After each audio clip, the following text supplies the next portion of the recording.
On this episode, stop worrying about qualifying for posted rates and uninsured mortgages. It doesn't affect you. And also, sorry. This real estate stuff is not easy, so send me your questions and I will answer them. This is the Ask Jason Show. Hello everybody, my name is Jason Piercey, and this is episode 39er of the Ask Jason Show. Whoo! Niner is a funny word. I want to talk about something that everybody's sick of hearing about just because people abuse it and people use it for the wrong reasons and they create marketing out of fear, and I freaking hate that, so I want to add some clarification to something. More mortgage rule changes, more stuff brought down from the Bank of Canada and from the finance minister and everybody that everybody loves so much. I'm going to have to operationally define a couple of things. So now, regardless of how much down payment you put down on your house when you buy it, you still need to qualify at a higher posted rate for your debt service ratios and for your financing. You have to qualify at like a higher posted rate, which is often 2% plus what the actual rate that you'll be borrowing money from. You have to qualify at that higher rate in order to be able to purchase at the lower rate. This can be change buying power from tens of thousands of dollars. It can be a lot. So say you're getting a rate of 2.75, you're probably going to need to qualify close at 5%. So you'd have to be able to afford it if you were paying 4.75 on your interest in order to be able to purchase at 2.75. This is something that has been in effect for a while for all kinds of different types of mortgage products. But very recently, it became necessary for uninsured mortgages. When I say uninsured mortgages, that doesn't mean that you don't go to Calagro or Johnson's or whatever. This has got nothing to do with your home insurance. This is default mortgage insurance that protects the bank. If you default on your mortgage and you can't make your payments, the bank has insurance that protects them through somebody like Canada Mortgage and Housing Corporation or Genworth or all these different companies. So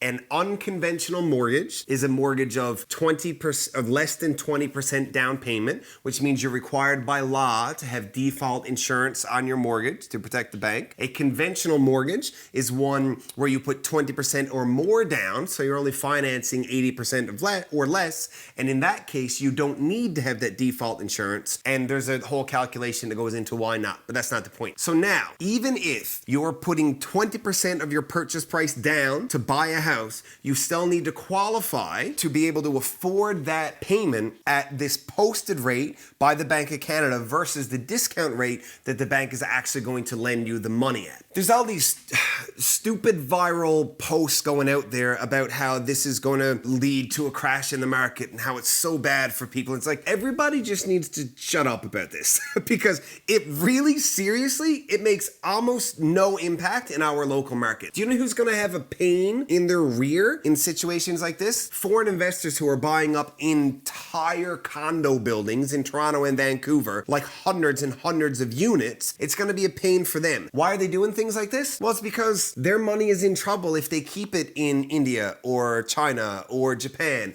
They need to get it out and acquire real assets. So they're just parking money, and it's messing with our economy. It's messing with our real estate market. Things like this are created so that we can actually get a real picture of what it's like to be in our market. I have been in real estate for the better part of 10 years. I have done hundreds and hundreds and hundreds of real estate deals. I can only recall 3 where somebody in our local market purchased in excess of 20% down. It's super uncommon here. The times that it happens is when somebody has a home that they've lived in for a long time, they sell that home, get into another one, and they have a whole bunch of equity there. It happened more a few years ago when our market first started to skyrocket because people were getting equity in leaps and bounds as prices drastically went up. Like something doubled in price over the course of 6, 7, 8 years. Then sure, you got a bunch of equity. Those people were buying with 20% down. It happens almost never now. Almost never. Our average purchase price is about $300,000 right now. 20% of that, do the math, $60,000. If you're purchasing that house for $60,000 down, so you have that in cash, you got 60 grand cash that you're willing to invest into a property. If that 60,000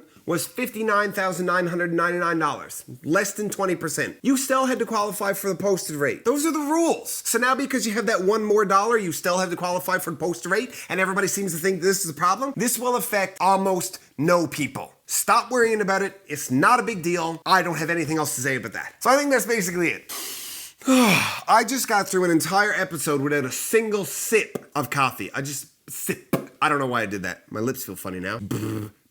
I don't know. Where I grew up, there's a guy. I'm not going to tell you anything else about it. I grew up around the Bay, right? Very small town. It's not that abnormal for people to like drive like an ATV, like a quad, down the street. It's not that weird, like on side roads. It's not strange at all. Probably happens like out in CVS and Torbay and like, probably happens all the time. Except the difference is this guy would like make the engine noises with his mouth as he's riding it. And this is a true story. Anybody who knows where I'm from or grew up, you're going to know who this person is. He literally will go down on his bike and just be like, and that's the truth. Mom, I know you're laughing.